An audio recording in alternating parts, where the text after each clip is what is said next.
Hello दोस्तों, welcome. काफ़ी लंबे ब्रेक के बाद हम फिर से स्टार्ट करने जा रहे हैं बीएल ग्रोवर सीरीज। ये है चैप्टर 4 और आज हम डिस्कस करेंगे causes for the failure of the French.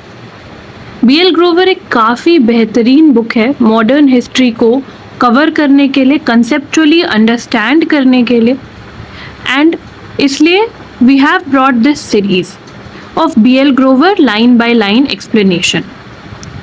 आपके कमेंट सेक्शन में काफ़ी रिक्वेस्ट आ रहे थे which has now prompted me कि मैं इस टॉपिक पर वीडियो बनाऊं, बीएल ग्रोवर के सीरीज़ को कंटिन्यू करूं।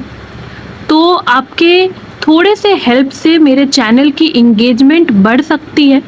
तो एक छोटा सा रिक्वेस्ट है कि आप प्लीज़ इस वीडियो को लाइक, शेयर और सब्सक्राइब करें। कमेंट करें कि आपको वीडियो कैसा लगा, आपको और कैसे बुक्स की सीरीज़ चाहिए, ताकि मुझे जो है एक इनकरेजमेंट मिले, है ना, मुझे इनकरेजमेंट मिले कि मैं और ऐसे कंटेंट ला सकूं। चलिए अब बिना टाइम वेस्ट किए हुए हम स्टार्ट करते हैं।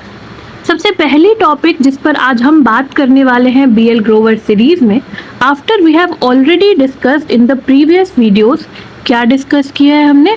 एंग्लो कर्नाटिक राइवलरी या एंग्लो कर्नाटिक वॉर्स।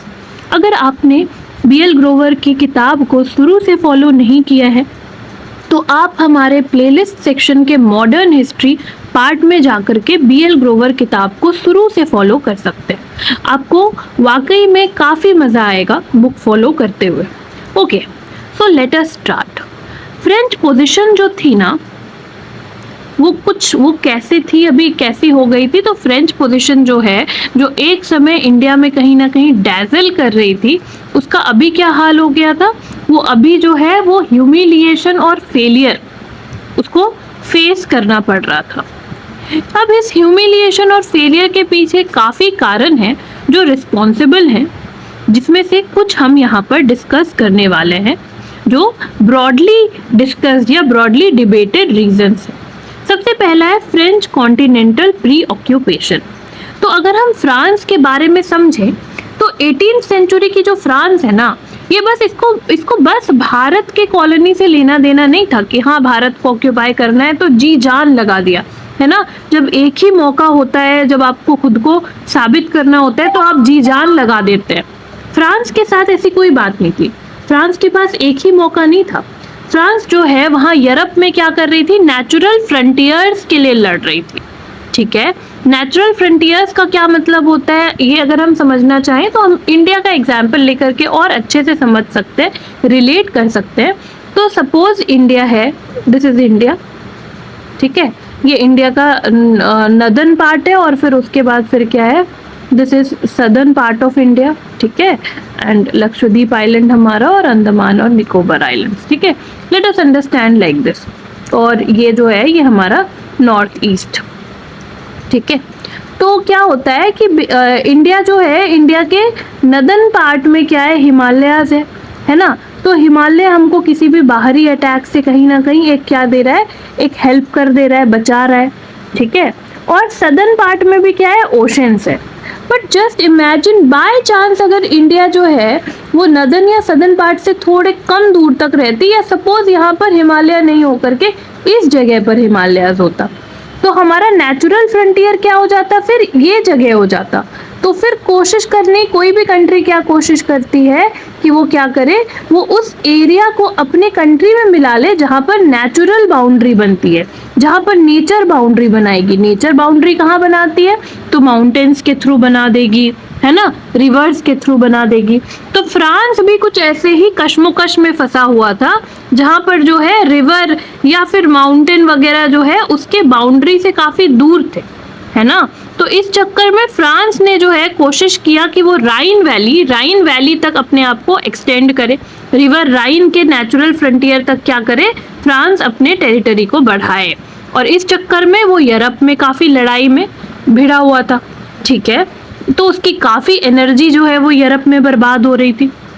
इसके बाद फ्रांस जो है वो नॉर्थ अमेरिका में भी उसकी कॉलोनीज थी, इंडिया में भी थी। तो फ्रांस हर जगह पर एक बार ही दिमाग लगा रहा था।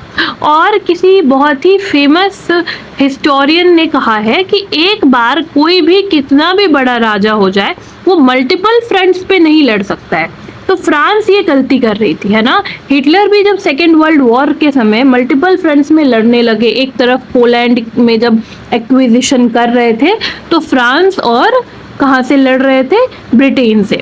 जबकि दूसरी तरफ क्या हो रहा था, हिटलर किससे लड़ रहे थे, रशिया से। तो ये हिटलर की काफ़ी हिस्टोरिकल ब्लंडर मानी जाती है, जो हिटलर के बाद में हारने का एक बहुत बड़ा कारण बनी। क्या थी वो, कि वो नेचुरल फ्रंट, वो जो है वो 2 से ज़्यादा फ्रंट या 1 से ज़्यादा फ्रंट पे लड़ रहे थे। सही तरीका क्या है, आप एक फ्रंट पे लड़ करके वहां जीतो और फिर उसके बाद दूसरे फ्रंट तक पहुंचो। तो ऐसा ही कुछ चल रहा था फ्रांस में भी। तो फ्रांस जो है वो क्या कर रहा था, नॉर्थ अमेरिका में भी कॉलोनी के लिए लड़ रही है, इंडिया में भी कॉलोनी के लिए लड़ रही है, ठीक है, यूरोप में तो लड़ ही रही है नेचुरल बाउंड्री के लिए। इससे फ्रांस की जो भी रिसोर्सेस थी जिससे वो एक जगह पे आराम से जीत सकता था, उसको वो 3 अलग अलग पार्ट में बांट रहा है, ठीक है। और इससे ना फ्रांस को कोई अच्छा कॉलोनी मिल पाया नॉर्थ अमेरिका या इंडिया में, ना ही उसको अपने यूरोप में भी प्रॉपर वो सही से रह पाया। जबकि इंग्लैंड देखिए, जो फ्रांस के साथ लड़ रहा था, फ्रांस का कॉम्पिटिटर था। एक तो सपोज ये यूरोप है ना, तो यूरोप से इंग्लैंड जो है वो थोड़ा आइसोलेटेड शुरू से ही रहा है, क्योंकि बीच में क्या है, इंग्लिश चैनल आता है यूरोप और इंग्लैंड और फ्रांस के, है ना। On the other hand England जो है वो काफ़ी इंटरेस्टेड है अपने कॉन्टिनेंटल पावर को बढ़ाने में। वो जो है वो यूरोप में, उसको पता है कि मैं तो आइसोलेटेड हूँ, तो बैलेंस ऑफ पावर ऑलरेडी मेरे फेवर में रहेगा, क्योंकि मैं यूरोप के बाकी किसी कंट्री से नहीं लड़ रहा हूँ, तो मेरे रिसोर्सेज बची हुई है। और इस रिसोर्स को वो कहाँ वो अपने जो है प्रोजेक्ट करने की कोशिश करता है, इंडिया और नॉर्थ अमेरिका में, और जीत जाता है। और ये जगह जो है ये काफ़ी रिसोर्स रिच रीजन माने जाते हैं।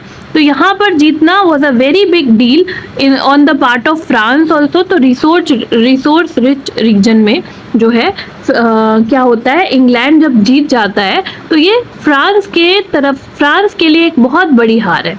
इसी के लिए कुछ बातें कही गई है कि फ्रांस जो है ना, उसने क्या कोशिश किया, उसने बेवकूफ़ी की कि वो कुछ 100 स्क्वायर माइल्स के लिए यूरोप में क्या कर रहा था, बड़े बड़े रिसोर्स रिच रीजन जो कि इंडिया में थी या फिर नॉर्थ अमेरिका में थी, उसको जो है उसने रिस्क पर डाल दिया, जहाँ पर अगर वो फोकस करता तो उसको काफ़ी कुछ मिल सकता था। इसको अगर समझे तो France cared more for few 100 square miles of territory on her frontier to bigger stakes in North America और इंडिया, है ना। North America, India resource rich region है। फ्रांस लेकिन क्या कर रहा है, वो यूरोप में चाह रहा है कि नेचुरल फ्रंटियर मिले, उसको उसने फर्स्ट प्रायोरिटी पे रखा है। तो इस वजह से भी इंग्लैंड जीत जाती है, क्योंकि उसको यूरोपियन पावर्स से लड़ना नहीं पड़ता है, और साथ ही साथ क्या होता है कि वो अपना ज़्यादा फोकस जो है वो इंडिया और नॉर्थ अमेरिका में कर पाती है। दूसरा कारण बताया जाता है डिफरेंट सिस्टम ऑफ गवर्नमेंट को जो इंग्लैंड और फ्रांस में थी। फ्रेंच हिस्टोरियंस मानते हैं, ब्लेम करते हैं फ्रांस की इंफीरियर सिस्टम ऑफ गवर्नमेंट को, फ्रांस के इंग्लैंड के साथ लड़ाई को हारने का एक इम्पॉर्टेंट कारण मानते हैं। क्यों मानते हैं इम्पॉर्टेंट कारण, क्योंकि फ्रांस में जो है डेस्पोटिक सिस्टम ऑफ गवर्नमेंट है। डेस्पोटिक यानी कि एक राजा पर डिपेंडेंट है, ठीक है, वहाँ की गवर्नमेंट, है ना। मोनार्कियल सिस्टम ऑफ गवर्नमेंट है। अब राजा जो चाहेगा वैसा होगा। ऐसे में कोई अच्छा राजा हुआ जो एम्बिशियस है, तो वो बहुत सारे एम्बिशन रखेगा फ्रांस के लिए, और फ्रांस को वर्ल्ड स्टेज पे बेटर परफॉर्म करने में हेल्प करेगा। पर यहीं कोई ऐसा राजा आ जाए जो थोड़ा पॉलिटिक्स में वेल अवेयर नहीं हो, ठीक है, वेल इन्फॉर्म्ड नहीं हो, सही लोगों से ना घिरा हो, अच्छे डिसीजंस ना ले पाए, इतना एम्बिशियस नहीं हो, लग्जरी माइंडेड हो, है ना, लग्जरी में ज़्यादा कंफर्ट माइंडेड हो, कंफर्ट प्रेफरेंस देता हो, तो वैसे राजा के आने से क्या होगा, फ्रांस जो है वो काफ़ी ज़्यादा डिक्लाइन करने लगेगा। इवन जो बेस्ट राजा भी हुआ करते थे ना, जैसे लुई 14 जो है वो फ्रांस के वन ऑफ द बेस्ट डिस्पॉट्स माने जाते हैं इन टर्म्स ऑफ डेवलपमेंट वगैरह। तो लुई 14 के भी प्रेजेंस में क्या होता है कि फ्रांस की जो सिस्टम है ना वो सीरियस क्रैक्स दिखा रही है। न्यूमरस वॉर्स जो लुई 14 ने लड़े थे, इससे फ्रांस की जो है फाइनेंशियल रिसोर्सेज काफी बर्बाद हो जाती है और फ्रांस एक इन्फ्लेटेड बलून की तरह बन चुका है। मतलब ऊपर से लग रहा है कि काफी फूला सा है, काफी बड़ा सा है, लेकिन अब एक पिन मार दो तो वो पूरा फट के ब्लास्ट हो जाएगा, अंदर कुछ भी नहीं है, मतलब कोई सब्सटेंस नहीं है। तो जैसे ही लुई 14 की डेथ हो जाती है तो लुई 15 जो है उनके काफ़ी वीक और सेंशुअल सक्सेसर हैं।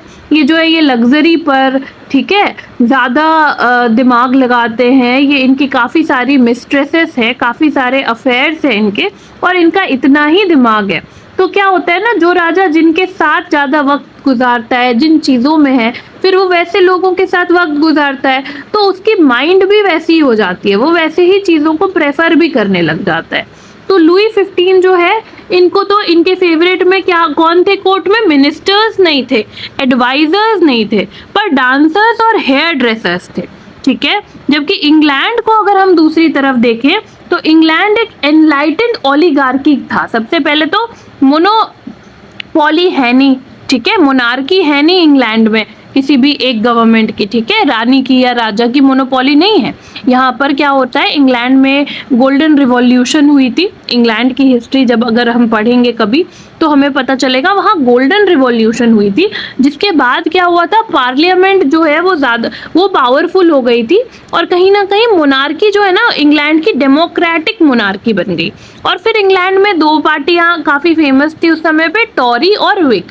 तो विग पार्टी जो है ना, इसके जब भी ये पावर में आती थी तो ये इंग्लैंड में काफ़ी सारे लिबरल रिफॉर्म्स लाती थी, जिससे इंग्लैंड सोसाइटी है ना और बाकी चीज़ें जो है, I am so sorry I said right now कि मोनार्कियल डेमोक्रेसी, जबकि मोनार्कियल रिपब्लिक कहना था मुझे। तो इंग्लैंड जो है उसकी सिस्टम ऑफ गवर्नमेंट क्या बन गई थी कि राजा रानी हेड पर तो है बट लोगों के भलाई के लिए काम कर रहे हैं, ठीक है, ऐसा है। क्योंकि राजा रानी पार्लियामेंट के क्या हो रहा है, डायरेक्शन पर ही काम कर पा रहे हैं। तो वो क्या है, जैसे इंडिया में आज के डेट में प्रेसिडेंट की जो वैल्यू है कि वो नॉमिनल हेड है, ठीक है, और काफ़ी कॉन्स्टिट्यूशनल हेड भी हैं बट नॉमिनल हेड है। प्रेसिडेंट को नॉमिनली जो है वो हर डिसीजन, हर बड़ी चीज़ें जो है वो प्रेसिडेंट के नाम पर होती है। तो वैसे ही इंग्लैंड में हर बड़ी डिसीजन, हर चीज़ें जो है वो राजा रानी के नाम पर होती थी। बट रियल पावर कौन एक्सरसाइज करते थे? रियल पावर पार्लियामेंट वहाँ की एक्सरसाइज करती थी। जैसे इंडिया में रियल पावर कौन एक्सरसाइज करते हैं? Executive, prime minister and council of ministers, है ना। तो सिस्टम ये जो है इंग्लैंड की मोनार्कियल रिपब्लिक, ये काफ़ी ज़्यादा वाइटल थी और ये जो है ना ये काफ़ी स्ट्रॉन्ग होती गई, क्योंकि बहुत सारे लोग मिल करके ना एक दूसरे के ऊपर चेक एंड बैलेंस लगाए हुए हैं। जबकि फ्रांस की जो सिस्टम है वो काफ़ी सड़ चुकी है, अंदर से बर्बाद हो चुकी है। इसी बात पर एल्फ्रेड लायल जो कि एक हिस्टोरियन है, वो क्या लिखते हैं, India was not lost by French because Dupleix was recalled और because La Bourdonnais and d'Ache both left the coast at critical moment or because Lally was headstrong and intractable. Still less was lost due to any national inaptitude for distant and perilous enterprises in which the French have displayed high qualities. It was through the short-sighted, ill-managed European policies of Louis XV, misguided by his mistresses and incompetent minister, that French lost the Indian settlements in the 7 Years' War. तो Alfred Lyell कहते हैं कि France जो है ना वो Indian settlement को इसलिए नहीं खो पाया क्योंकि ड्यूप्लेक्स को वापस बुला लिया गया था, या भी इसलिए भी नहीं खोता है क्योंकि ला बॉर्डनेस और डी एक जो है ये लोग क्रिटिकल मोमेंट पे सही डिसीजन नहीं ले पाते हैं कोस्ट पे और छोड़कर चले जाते हैं, या इसलिए भी नहीं इंग्लैंड ये फ्रांस जो है वो इंडिया खोता है क्योंकि लैली जो है वो हेड स्ट्रॉन्ग थे, वो लोगों के ओपिनियन नहीं ले रहे थे, या फिर इसलिए भी नहीं क्योंकि फ्रांस को ऐसी बात नहीं है, जैसे हमने आगे पढ़ा ना कि ये भी एक रीज़न था कि फ्रांस को यूरोप में ज़्यादा इंटरेस्ट था। बट एल्फ्रेड लायल इस बात को क्या करते हैं, नेगेट करते हैं कि नहीं, फ्रांस जो है वो हाई क्वालिटीज डिस्टेंट एंटरप्राइजेस में भी दिखाई है, यूरोप के बाहर भी दिखाई है। तो फिर रीज़न क्या था, ये मेन रीज़न एल्फ्रेड लायल किसको बताते हैं, शॉर्ट साइटेड इल मैनेज्ड यूरोपियन पॉलिसीज। किनकी इल मैनेज्ड यूरोपियन पॉलिसीज? तो लुई 15 की इल मैनेज यूरोपियन पॉलिसीज, और ये इल मैनेज पॉलिसीज इन्होंने क्यों लिया? क्योंकि इन्होंने अपने इर्द गिर्द जो है इनके अफेयर्स थे काफ़ी सारे, तो इनकी मिस्ट्रेसेस ने इनको गाइड किया, जिनको पॉलिटिक्स की शायद कुछ खास नॉलेज नहीं थी, और साथ साथ जो इनके मिनिस्टर्स थे वो काफ़ी इनकॉम्पिटेंट थे, तो वो भी सही वक्त पे सही सलाह नहीं दे पाए। तीसरी रीज़न जो इसी होड़ में है कि फ्रांस क्यों हारी, can be rightly given on the difference of organisations of the two companies. तो फ्रेंच कंपनी जो है ना वो डिपार्टमेंट ऑफ स्टेट थी, कहीं ना कहीं जो है वो राजा डिसाइड कर रहा था कि कंपनी कैसे चलेगी कैसे नहीं। और कंपनी की जो शेयर थी ना, फ्रेंच कंपनी की शेयर क्या थी, 5.5 मिलियन लिवर्स की शेयर थी, जिसमें कि 3.5 मिलियन लिवर जो है वो किसके थी, वो राजा की थी। आप देख सकते हैं 50% से ज्यादा शेयर्स किसके हैं, राजा के। तो कहने को तो कंपनी है, ठीक है, शेयर्स पब्लिक हैं, लेकिन 50% से ज्यादा शेयर्स राजा के हैं, तो राजा को एक बहुत ही स्ट्रॉन्ग डिसीजन मेकिंग पावर मिल जाएगी, है ना। तो ये बात है। इसके साथ साथ तो इस वजह से इसके जो भी डायरेक्टर होंगे फ्रेंच ईस्ट इंडिया कंपनी के, इसको कौन चुनेगा, तो इसको राजा चुनेंगे, ठीक है। और राजा किसको चुनेंगे, शेयर होल्डर्स में से किसी को चुनेंगे। तो ये लोग डिसीजन किसका मानेंगे, राजा के डिसीजन मानेंगे या हाई कमिश्नर के डिसीजन मानेंगे, जिनको राजा के लोग अपॉइंट करेंगे। तो कहीं ना कहीं दिखने में तो ये प्राइवेट कंपनी लग रही है, बट काम सारे सरकारी वाले हैं इसके, ठीक है। तो क्या होता है, क्योंकि तो फिर स्टेट जो है, अब स्टेट अगर आ गई है तो थोड़ा पब्लिक वेलफेयर की बात है, तो ये क्या करेगी, ये गारंटी कर देगी डिविडेंड, मतलब आपको प्रॉफिट गारंटीड है शेयर होल्डर्स को कंपनी के। अब जब शेयर होल्डर को आपने वो जो ना रिस्क फैक्टर ही छीन लिया, आपने बोला कंपनी प्रॉफिट करे लॉस करे आपको तो पैसे मिलेंगे, तो शेयर होल्डर जो है ना वो कंपनी के ग्रोथ में लिटिल इंटरेस्ट लेंगे, क्योंकि उनको तो अब कोई रिस्क ही नहीं है ना। इस वजह से क्या होगा, इतना ज़्यादा lack of public interest develop हो जाएगी कंपनी में कि 1725 से 65, what is this is a period of 40 years. 40 years के पीरियड में क्या होगा, कंपनी कभी भी जो है शेयर होल्डर्स कभी नहीं मिलेंगे, और कंपनी जो है उसको कौन मैनेज कर रहा है, उसके सारे डिसीजंस कौन ले रहा है, डिपार्टमेंट ऑफ स्टेट। अरे अगर कंपनी है तो शेयर होल्डर्स को तो मिलना चाहिए, तो शेयर होल्डर्स कभी नहीं मिल रहे हैं। क्यों नहीं मिल रहे हैं, क्योंकि उनको कोई रिस्क ही नहीं है, उनके जो भी पैसे लगे हैं ना वो पैसे क्या है, वो पैसे डूबेंगे नहीं, ये उनको क्या है, ये उनको पता है, क्योंकि फ्रेंच मोनार्क ने प्रॉमिस किया हुआ है। ज़्यादा शेयर किसके हैं, मोनार्क के हैं। ऐसे सर्कमस्टांसेस में फ्रेंच ईस्ट इंडिया कंपनी की पॉलिसी जो है वो एकदम बेकार रहेगी। गवर्नमेंट डिपार्टमेंट में जो लोग हैं वो डिसाइड करेंगे, तो एकदम डिटीरियोरेट करते जाएगी कंपनी, ठीक है, क्योंकि बहुत सारे लोग नहीं है तो बहुत सारा आइडियाज़ नहीं है ना। एंड गवर्नमेंट ऑफिसेज में क्या होता है, गवर्नमेंट चीज़ों में क्या होता है, थोड़ा सा एक मतलब ये बहुत ही अनफॉर्चुनेट बात है, बट कभी कभी अक्सर, कभी कभी नहीं, it is not a seldom thing, it is rather a common phenomena कि हम क्या देखते हैं कि गवर्नमेंट चीज़ें जब भी होती है या गवर्नमेंट ऑफिसर्स जब होते हैं तो जनरली वो क्या करते हैं, वो थोड़ा फॉर ग्रांटेड एटीट्यूड होता है। तो same was for the company of French east India company, the officers of French East India Company carried the same attitude of for grantedness, ठीक है। एक स्टेज पर क्या होता है, कंपनी की रिसोर्स इतनी ज़्यादा कम हो जाती है कि कंपनी को अपने ट्रेडिंग राइट्स जो है ना वो एक ग्रुप ऑफ मर्चेंट्स को बेचना पड़ता है, जो कहाँ से थे, सेंट मैलो से थे। और क्या कि एनुअल आप कुछ पैसा दे दीजिए और आप हमारी ट्रेडिंग राइट लीजिए। मतलब इतनी बेकार स्थिति हो गई थी कंपनी की। साल 1721 से 1740 कंपनी जो है वो ट्रेडिंग कैसे कर रही है, बार बार कैपिटल जो है वो उधार ले रही है, उस पर ट्रेनिंग हो रही है। कॉन्स्टेंटली जो है सब्सिडीज़ वगैरह रॉयल ट्रेजरी से मिल रही है। कंपनी जो है उसको मोनोपोली दिया हुआ है गवर्नमेंट ने कि किसी तरह से बच जाए, टोबैको पे, गैम्बलिंग पर, इन सब पर, लॉटरीज़ की गैम्बलिंग पर, सब पर मोनोपोली है कि ये सारा काम आप करो। लेकिन कंपनी इतनी इल इक्विप्ड थी ना कि इसके बाद भी इवन ड्यूप्लिक्स जैसा मिनिस्टर जो इतना एम्बिशियस था ना वो भी कंपनी को नहीं बचा पाया। जबकि इंग्लिश कंपनी अगर दूसरी तरफ हम लोग देखें तो ये एक इंडिपेंडेंट कॉमर्शियल कॉरपोरेशन थी, इसमें राजा या रानी के हस्तक्षेप नहीं थे, ठीक है।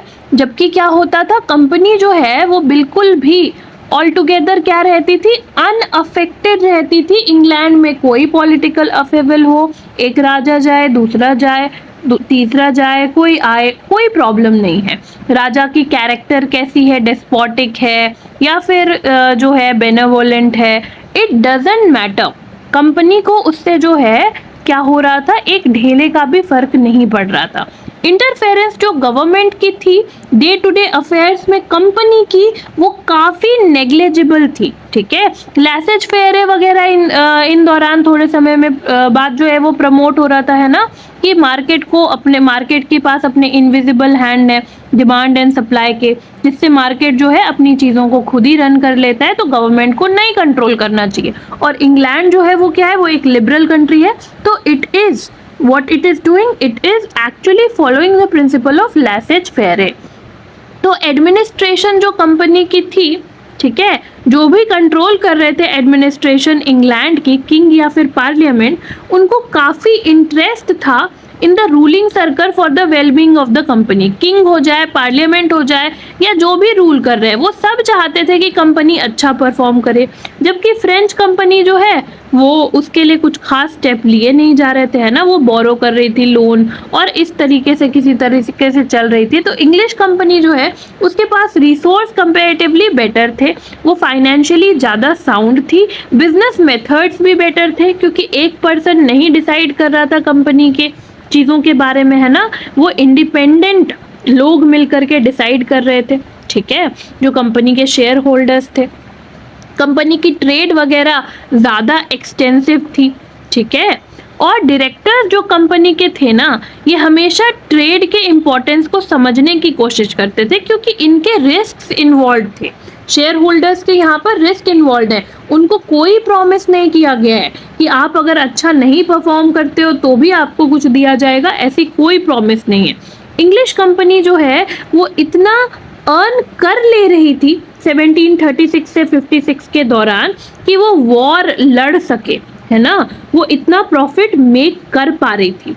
1736 से 56 के दौरान आप देखें तो टोटल सेल जो इंग्लिश कंपनी की है वो कितनी थी, वो 41,200,000 यूरोस थी, ठीक है।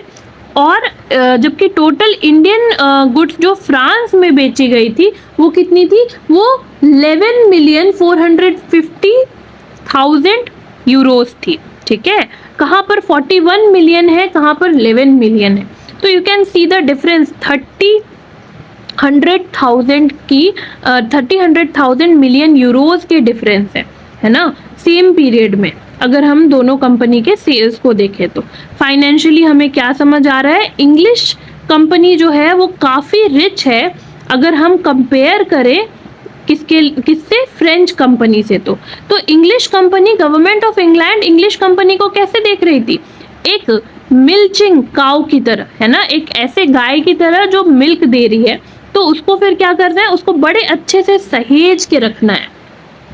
1767 में क्या होता है कि कंपनी को कहा जाता है कि आप क्या करें, आप 400,000 यूरोस जो है एक ईयर के लिए ब्रिटिश ट्रेजरी में दें, ठीक है। Company was asked to pay 400,000 a year to the British treasury, मतलब पर ईयर आपको इतना देना है, ठीक है। इसके साथ साथ ब्रिटिश लोगों में बात चल रही थी कि कंपनी के जो भी सरप्लस फंड है ना उसको लिक्विडेट करके ब्रिटेन जो है या इंग्लैंड जो है वो अपना नेशनल डेट जो है वो चुकाने की बात कर रहा था। तो कंपनी आप देख सकते हैं कितनी इम्पोर्टेंट है कि इंग्लैंड अपना नेशनल डेट जो है वो इस कंपनी के जो है सरप्लस फंड को लिक्विडेट करने के लिए करके जो है यूज करने की बात कर रहा है। तो जब ड्यूप्लिक्स ने इनॉग्रेट किया ना कि इंडियन लोगों के लड़ाई में भिड़ जाओ और अपना पॉलिटिकल गेन कर लो, तो इससे जो है काफ़ी ज़्यादा फ़ायदा किसे होगा, इस चीज़ का सोच करके किसे फ़ायदा होगा अगर यही पॉलिसी इंग्लैंड अपना लेगी, जो वो बाद में अपनाती भी है, कि इंडियन रूलर्स के पर्सनल फट्टे में हाथ डालेगी और फिर उसके बाद क्या करेगी, उससे अपना प्रॉफिट जनरेट करने की कोशिश करेगी। Dupleix inaugurated the policy of making political gains to compensate for declining profits of the French company. तो ड्यूप्लेक्स ने जो है मतलब फ्रेंच कंपनी में पहला कोई पर्सन जो डिक्लाइनिंग प्रॉफिट को ठीक करने की कोशिश करता है थोड़ा बहुत, दैट इज ड्यूप्लेक्स, है ना। उसने जो पॉलिटिकल गेन्स में कहते हैं कि एक उसकी मास्टर स्ट्रैटेजी थी, बट कहीं ना कहीं वो मजबूर था ऐसा करने के लिए, क्योंकि क्या थी, कंपनी की शेयर काफ़ी डिक्लाइन कर रही थी। अब नेवी की बात करें तो कर्नाटिक वॉर में तो हमें बड़े ही एम्प्लीफाइड तरीके से ये पता चलता है कि कैसे दोनों कंपनी की जो है वो वॉर एंड मोमेंट पे जीत जाना, जीतते जीतते हार जाना, ये किससे डिसाइड हो रही थी, एक स्ट्रॉन्ग नेवी से। और 1746 तक फ्रेंच की जो सक्सेसेस थी लैंड में, ये कैसे थी, क्योंकि फ्रेंच जो है वो नेवी वाइज भी जो है ना वो कोरोमंडल कोस्ट में सुपीरियर था, ठीक है। लेकिन क्या थी, इंग्लिश की जो नेवल पावर थी ना, वो उसने अपनी सुपीरियरिटी को ना एसर्ट नहीं किया था इन द फॉलोइंग ईयर्स, ठीक है।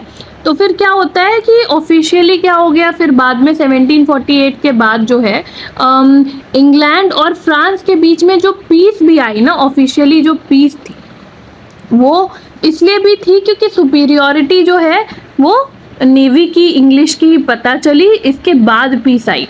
ड्यूप्लेक्स की जो सक्सेसेस थी ना वो कैसे जीती गई थी 1748 से 51, वो इसलिए जीती गई थी क्योंकि इंग्लिश नेवी जो है ना वो टेम्पररली आउट ऑफ एक्शन थी 48 से 51 के समय में।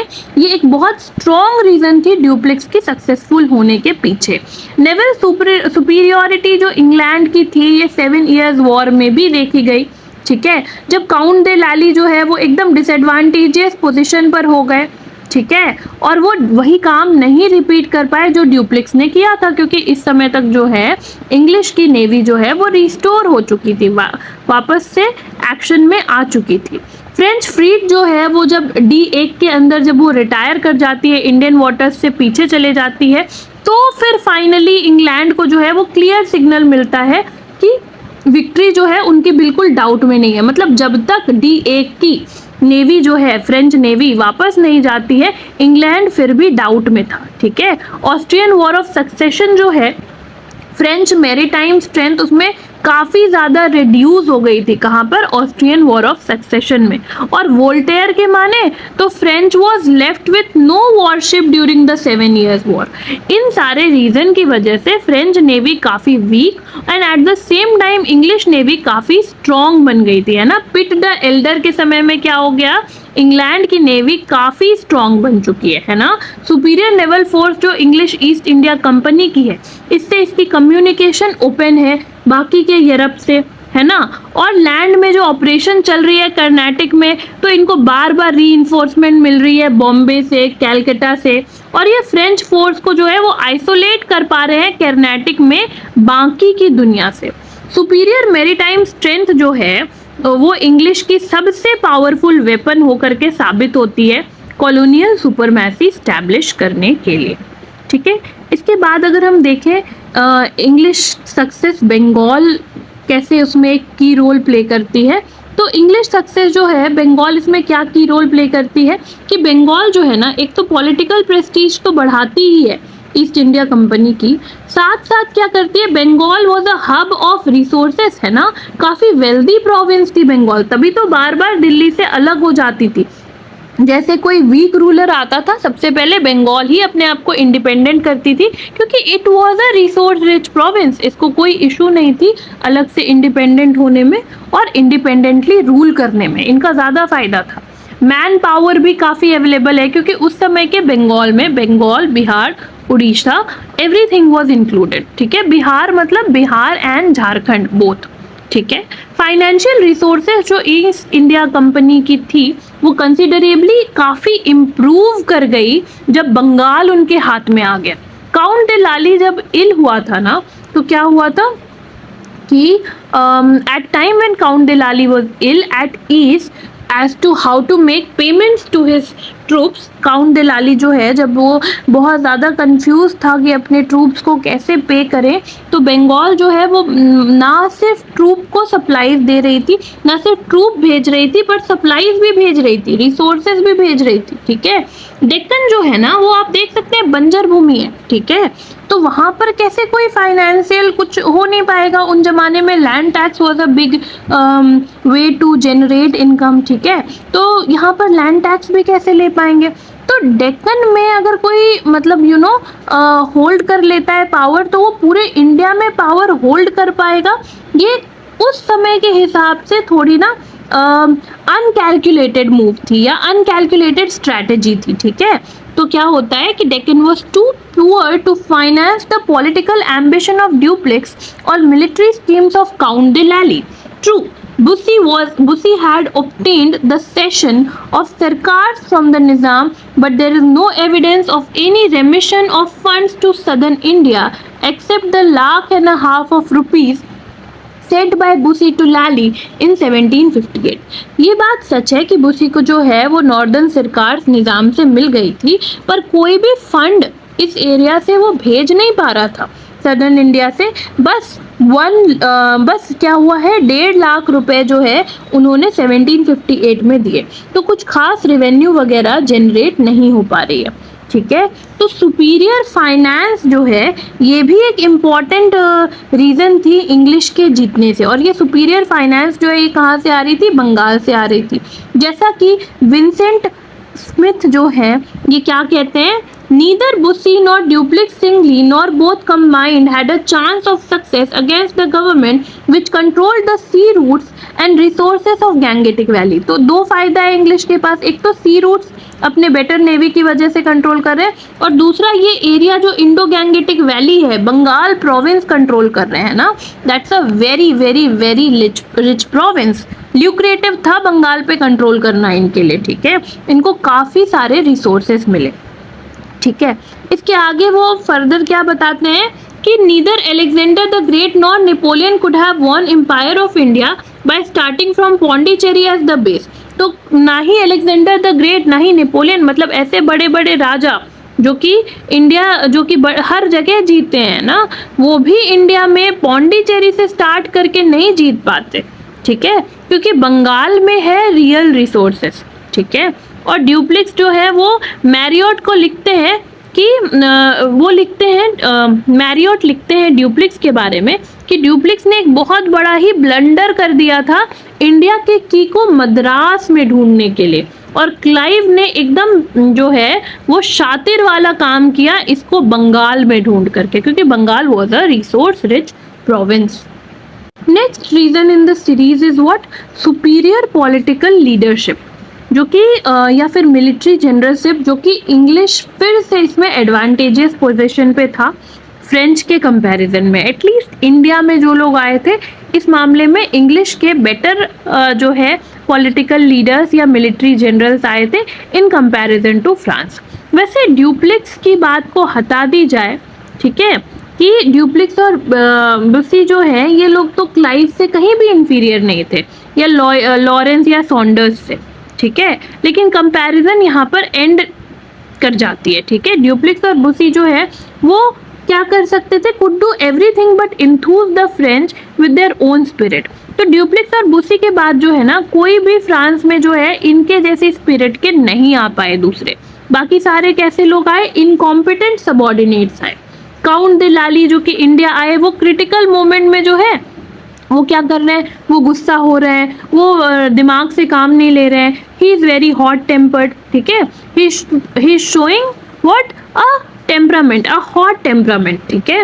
वो जो है कंपनी के सर्वेंट्स को, पौंडीचेरी के जो कंपनी के सर्वेंट्स थे उनको जो है उनको लगता था कि ये सब तो डिसऑनेस्ट है, ठीक है, इन पर तो बिल्कुल जो है ट्रस्ट नहीं कर सकते इनको, और उनसे काम कैसे कराना चाह रहे हैं ये, उनको पनिशमेंट से डरा धमका के कि तुम्हें पनिश किया जाएगा ऐसे करके काम कराना चाह रहे हैं। तो वो अपने ही लोगों को अपने आप से और अपने विल से और अपनी पॉलिसी से एलियनेट करवा देते हैं, ठीक है, जिस वजह से इंग्लिश बड़े आसानी से उनको हरा देते हैं, क्योंकि इंग्लिश जो है वो काफ़ी लकी रहे इस मामले में कि उनके जो सर्वेंट्स थे ना वो काफ़ी सुपीरियर थे, ठीक है, servants far superior to any of that subordinates of Dupleix and Bussy. तो उनके जो कैपेबल कमांडर्स थे और बहुत सारे सर्वेंट्स थे वो काफ़ी सुपीरियर थे, ठीक है। मेलिसन जो है वो क्या बताते हैं, वो बताते हैं daring of Lawrence dogged pertinacity of Saunders and his council, the vigor and ability of Kellogg, of Ford, of Joseph Smith, of Dalton, and of many others stand out in striking contrast to feebleness, incapacity, indecision of the Laws d'Antilles, the Breniers, the Masons, and others whom Dupleix was force to employ. तो Dupleix को force करके कुछ लोगों को employ करने दिया गया, जैसे कि मेजेंस को बोला गया, ब्रीनियर्स को कहा गया। ये लोग बिल्कुल भी कैसे लोग थे? फीबल, इनकैपेसिटी वाले लोग थे। जबकि इंग्लिश में ऊपर से बड़े ऑफिसर से लेकर के छोटे से छोटे क्लर्क जो है वो क्या थे? वो काफ़ी ज़्यादा डिवोटेड थे to the cause of the company, to the profit making of the company. जिस वजह से इंग्लैंड जो है वो हमेशा एक अपर हैंड होल्ड कर रही है कि उसके वहाँ पर जो है उसके कंपनी में जो लोग वर्क कर रहे हैं दे आर बेटर, ठीक है, फ्रेंच से हर मामले में। एक दो लोगों को छोड़ के, जैसे ड्यूप्लिक्स को आप छोड़ सकते हैं, बट अदरवाइज जो है इंग्लैंड जो है वो एक अपर हैंड होल्ड करती है in the comparative matter of respective leadership, ठीक है। And the last topic, last reason can be the responsibility of Dupleix. अगर आपने अब तक मेरे चैनल को सब्सक्राइब नहीं किया है और आप हिस्ट्री रिलेटेड वीडियोस देखने में इंटरेस्टेड हैं, ठीक है, जैसे कि मेडाइवल हिस्ट्री के books JL. Mehta, modern history की बी.एल. ग्रोवर, तो please subscribe to my channel, share my channel. आपके थोड़े से इंगेजमेंट की हेल्प से क्या होगा, मुझे काफ़ी मोटिवेशन मिलेगा कि मैं अपने सीरीज़ को कंटिन्यू रखूं। Thank you so much. Without wasting time चलिए करते हैं आखिरी रीज़न। तो ड्यूप्लिक्स जो है ना, उसको भी कम्प्लीटली छोड़ा नहीं जा सकता कि हाँ ड्यूप्लिक्स की तो कोई गलती नहीं थी, ऐसे नहीं की जा सकती है। भले ही ये पॉलिटिकली काफ़ी ब्रिलियंट थे, बट इन्होंने जो है फ्रेंच पोजीशन इंडिया में गड़बड़ की है। क्यों गड़बड़ की है? क्योंकि ये कम्प्लीटली एब्जॉर्ब थे पॉलिटिकल इंट्रिग्स में, ठीक है, षड्यंत्रों में इतने ज़्यादा डूब गए थे कि ये कुछ इम्पॉर्टेंट एस्पेक्ट ही भूल गए। इन्होंने जो है इनडिफरेंस दिखाया ट्रेडिंग और फाइनेंशियल प्रॉब्लम्स में। फ्रेंच कंपनी की ट्रेडिंग और फाइनेंशियल प्रॉब्लम्स ये सॉल्व ही नहीं कर रहे हैं, ये सोच रहे हैं पॉलिटिकल मुद्दों में घुस करके क्या कर सकते हैं, गेन कर सकते हैं। बट गेन करना ही क्यों था आपको? एट द फर्स्ट प्लेस आपको गेन इसलिए करना था ताकि आप कंपनी के फाइनेंसेस को इम्प्रूव करें। तो अगर कोई और बेटर वे मिलता तो उधर भी आपको ध्यान देना चाहिए था। फ्रेंच ट्रेडिंग एक्टिविटी जो है वो क्या करती थी?